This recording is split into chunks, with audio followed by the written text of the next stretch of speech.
நான் சொல்றத மட்டும் செய், நான் உனக்கு ரொம்ப நல்ல விஷயத்தை தான் தாரேன், உனக்கு கெட்ட விஷயத்தை எதையுமே தரலையே. எவ்வளோ நல்ல கப்புள்ஸ் பாரு, வீட்டுக்காரு அவளுக்கு வேணுங்கிறதெல்லாம் வாங்கி கொடுக்குறாரு அப்படின்னு ஒரு பெரிய இமேஜ் கிரியேட் பண்ணிக்கிறாங்க. நான் எனக்குன்னு ஒரு சொந்தமான ஒரு ஆசை, விருப்பு, வெறுப்பு இதெல்லாம் நான் காமிக்கவே கூடாதா? நீ பையன், நீ எதுக்கு இதை செய்யற அப்படின்னு சொல்லி சொல்லி வளர்த்திருக்காங்க. அப்ப வீட்டுக்கு வர்ற மனைவிக்கு எல்லாமே பிரச்சனையா இருக்கு. அவன் என்னைய வந்து வாடகை போடின்னு கூப்பிடுறான், அப்ப நான் அவனை வாடா போடன்னு தானே கூப்பிடணும். அப்ப எனக்குன்னு ஒரு சுயமரியாதை இருக்கா இல்லையா? நிறைய குடும்பங்கள்ல என்ன நினைக்கிறீங்க, நான் கல்யாணம் பண்ணிட்டு வந்தேன் எனக்கு அவ சொத்து அப்படின்னு நினைக்கவே நினைக்காதீங்க. அது என்ன சின்ன குழந்தை அல்லது பொம்மையா நீங்க விருப்பப்படி ஆடுறது? இந்த மாதிரி ஆள் கூட நான் இன்னும் 60 வருஷம் எப்படி மேடம் வாழ முடியும் அப்படின்னு மிகப்பெரிய ஒரு விஷயத்த சொல்லியிருந்தாங்க. அன்பான கணவன் மனைவிகளுக்கு இந்த கீதுவின் அன்பான வணக்கம். ஜேசிடிவி மூலமா உங்களுடைய பிரச்சனைகளுக்கு தீர்வுகளோடு வந்திருக்கிறேன். இதுக்கு முன்னாடி பிரச்சனைகளை நிறைய பேர் பார்த்துருப்பீங்க. இன்றைக்கி என்ன பிரச்சனை வந்திருக்கு அப்படின்னு நான் சொல்கிறேன். இப்போ இருக்கக்கூடிய கணவன் மனைவி 2 பேருமே நல்லா படித்தவங்களாக இருக்காங்க, அப்படித்தானே? முன்னாடி காலத்துலலாம் கணவர் படிச்சிருப்பார், இல்லைன்னா மனைவி கொஞ்சோன்னு படிச்சிருப்பாங்க. அதுக்கு முன்னாடி காலத்தில் 2 பேருமே ஓரளவு சுமாராக 5ஆம் வகுப்பு 6ஆம் வகுப்பு 7ஆம் வகுப்பு அப்படிலாம் படிச்சிருப்பாங்க. இப்போ அப்படி கிடையவே கிடையாது. கணவனும் ரொம்ப நல்லா படித்தவங்களா இருக்காங்க, மனைவியும் ரொம்ப நல்லா படித்தவங்களா இருக்காங்க. இது நல்ல விஷயம் தானே? ஆமாங்க, ரொம்ப ரொம்ப நல்ல விஷயந்தான். அப்புறம் எப்படி பிரச்சனை வருது அப்படின்னா, இப்போ தான் ரொம்ப பிரச்சனை வருது. என்னன்னா, பெரும்பாலான வீடுகளில் அவங்க அம்மா அப்பா வளர்க்குற விதங்கள், இப்போ ஒரு பையனை எடுத்துக்கோங்களேன், அவங்க அம்மா அப்பா இவங்க என்ன செய்வாங்கன்னா, பையனை வந்து வளர்க்கும்போது அவங்க வீட்டில் அவங்க அப்பா வந்து கொஞ்சம் அதிகாரமாக இருப்பாங்க, அம்மா வந்து அவங்க சொன்னதெல்லாம் கேட்டுட்டு என்ன செய்வாங்க, எல்லா விஷயத்தையும் எந்த ஒரு விஷயமா இருந்தாலும் அப்படியே வீட்டுக்காரர் சொல்கிறத தான் என்ன செய்வாங்க, கேட்பாங்க. இவங்களுடைய கருத்துக்கள்னால் எதுவுமே இருக்காது, இவங்களுக்கு பிடிச்ச விஷயம் அப்படிலாம் எதுவுமே இருக்காது. இந்த மாதிரியான விஷயங்களை பார்த்து வளர்ந்து பழக்கப்பட்ட பையனாக கூட இருக்கலாம் அந்த பையன். அப்போ அந்த பையன் என்ன நினைக்கிறான் அப்படின்னம்னா, வர்ற மனைவியை நம்ம அம்மாவை அப்பா எப்படி வச்சுருந்தாங்க அது மாதிரி நம்மளும் அடக்கி வச்சுக்கணும் அப்படின்னு அந்த மனநிலையில் தான் நிறைய ஆண்கள் நிறைய பசங்க இருக்கிறாங்க. ஆனால் இந்த பொம்பளை பிள்ளைங்க அப்படி கிடையாதுங்க. ஏன் அப்படின்னம்னா, இப்போ காலங்கள் ரொம்ப மாறிட்டு வருது. பெண்கள் அவங்களுக்குரிய அந்த ஒரு தனி ஸ்பேஸை வந்து எதிர்பார்க்குறாங்க. இது இயல்பான ஒரு விஷயம். முன்னாடி படிக்காமல் இருந்ததுனால அதை பற்றிலாம் அவங்க யோசிச்சதே கிடையாது. இப்போ ரொம்ப நல்லா படிச்சிருக்காங்க, அதே மாதிரி எக்கனாமிக்கலி இண்டிபெண்ட்டாக இருக்காங்க, பொருளாதார சுதந்திரம் அவங்களுக்கு கிடைச்சிருக்கு. அதனால் என்னுடைய கருத்துக்களையும் நீ கேட்கணும், எந்த ஒரு விஷயமா இருந்தாலும் என்கிட்ட கேட்காம நீ செய்யக்கூடாது அப்படிங்கிற மனநிலையில தான் அவங்க வராங்க. ஆனால் இந்த பசங்களுக்கு என்ன புரிகிறது இல்லை அப்படின்னம்னா, நான் என்ன நினைக்கிறேனோ அதை நீ செய், நான் சொல்கிறத மட்டும் செய், நான் உனக்கு ரொம்ப நல்ல விஷயத்தை தான் தாரேன், உனக்கு கெட்ட விஷயத்தை எதையுமே தரலையே அப்படின்னு சொல்லி நிறைய பிரச்சனைகள் என்ன செய்கிறாங்க, கொண்டு வராங்க. இப்படித்தான் ஒரு இளம் வயது தம்பதிகள், அவங்களுக்கு கல்யாணமாகி ஒரு 2 வருஷம்தான் இருக்கும், அவங்களுக்கு கையில் ஒரு குழந்தை இருந்துச்சு, ஒரு 6 மாதத்தில் குழந்தை. 2 பேருக்கும் பயங்கர சண்டை. என்ன ஆச்சு அப்படின்னம்னா, டிவோர்ஸ். எப்போவுமே என்ன நினைக்கிறாங்கன்னா, பையன் பிடிக்கல, அடுத்த கட்டம் என்ன செய்கிறாங்கன்னா உடனே டிவோர்ஸில் போய் நின்றுறாங்க, பிரிஞ்சு போயிடுவோம், இது எதுக்கு எந்த யாரும் சண்டை போட்டுகிட்டே வாழ.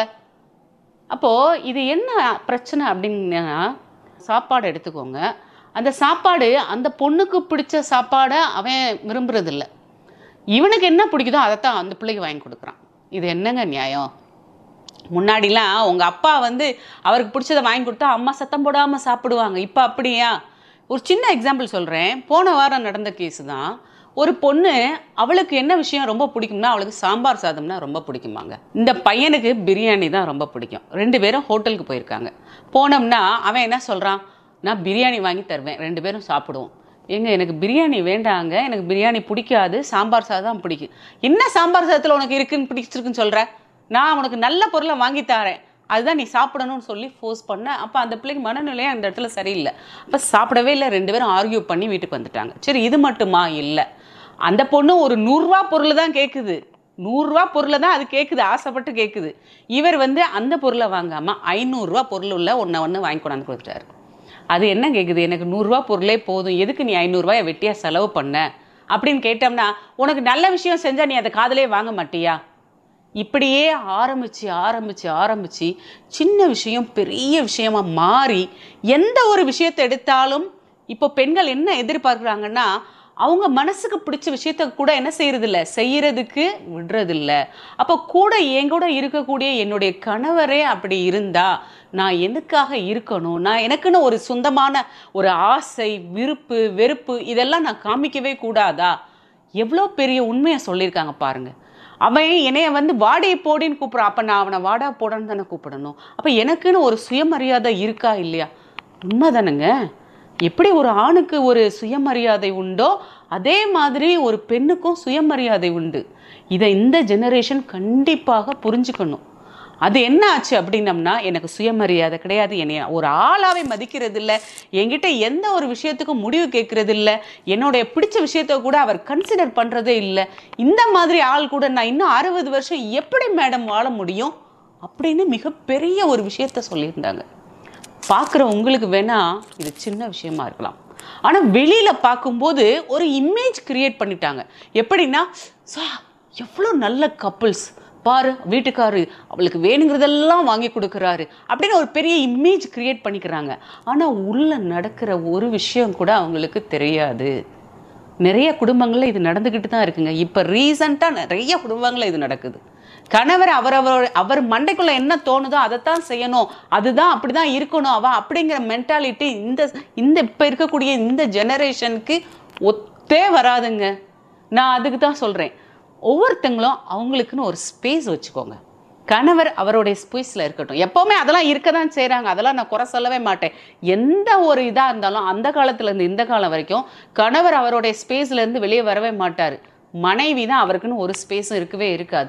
எல்லாத்தையும் தொலைச்சிருவாங்க. மொத்தமாக அவங்களோட லைஃப்பில் எல்லாத்தையும் தொலைச்சிட்டு ஒரு வேலைக்காரியாக தான் வீட்டில் இருப்பாங்க. நிறைய குடும்பங்களை நீங்கள் சிந்திச்சு பாருங்கள், தெரியும்.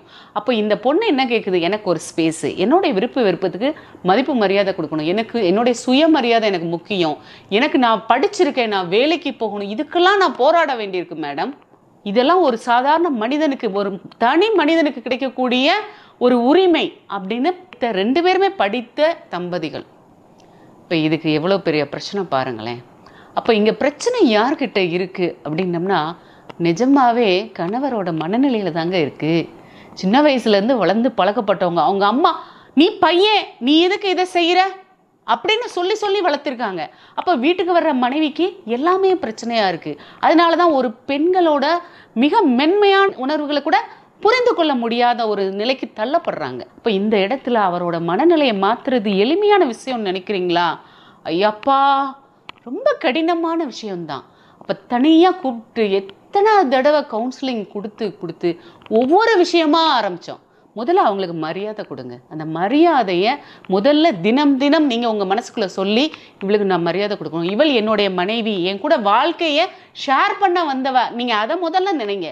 நிறைய குடும்பங்களில் என்ன நினைக்கிறீங்க, நான் கல்யாணம் பண்ணிட்டு வந்தேன் எனக்கு அவள் சொத்து அப்படின்னு நினைக்காதீங்க. அது என்ன சின்ன குழந்தை அல்லது பொம்மையா நீங்கள் விருப்பப்படி ஆடுறதுக்கு? அப்போ ஒவ்வொரு விஷயமா அந்த பையனுக்கு புரிய வச்சு அதை மாற்றுறதுக்கு இன்னும் நான் முயற்சி பண்ணிட்டு தான் இருக்கேங்க.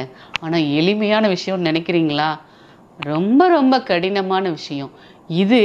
நான் இந்த கேஸ் எனக்கு வரல அப்படின்னம்னா அது டிவோர்ஸ் வரைக்கும் கூட போய் இனி யாரும் பிரிஞ்சு கூட போயிருந்திருப்பாங்க. ஆனால் கண்டிப்பாக மாற்றம் வருங்க. ஒரு நாள் கண்டிப்பாக ஆண்களோட மனநிலையிலையும் நல்ல மாற்றம் வரும். ஏன்னா அவங்களும் சொன்னால் புரிஞ்சிக்கக்கூடியவங்க தானே.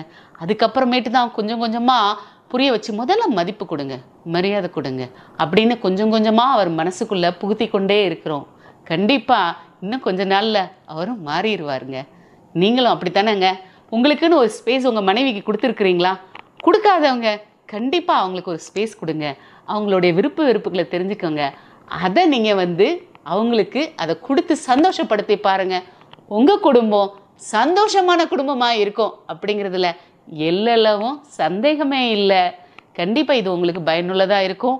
அடுத்த வீடியோவில் உங்களை பார்க்குறேன். அது வரைக்கும் see you.